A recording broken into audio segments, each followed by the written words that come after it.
external and internal, right. Okay, so under the tongue, frenulum, that's some of the tissue of it, so we got cut. Top of the tongue would be, you feel the roughness, those little short projections, the papillae.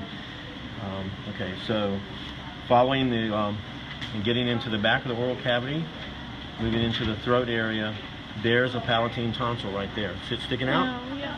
And this little pocket it's in is the crypt. Okay, got it? All right. Then, okay, go ahead.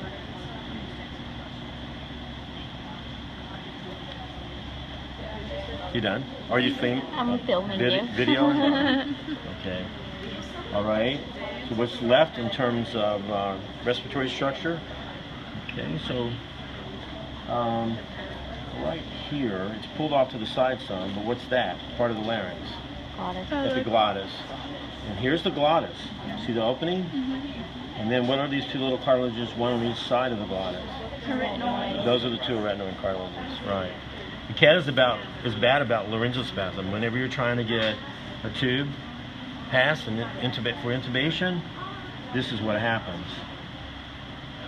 You get the tube and you know, the muscles contract and they close off the cartilage, and that's why we use like some lidocaine gel or something of that nature to just desensitize those muscles so that won't happen. Sometimes it helps.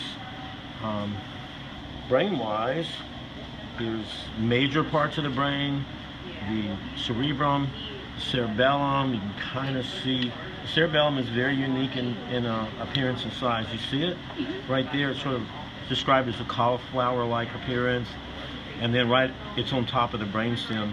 The brainstem being here. You know, we'll get back to that later. But I think that's it, pretty much. Oh, you didn't see.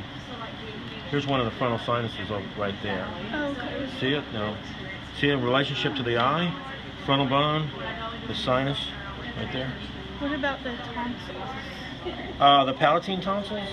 That's what we looked. That was the palatine tonsil right there. Okay. Yeah, that's it. That's it. You guys should read about palatine.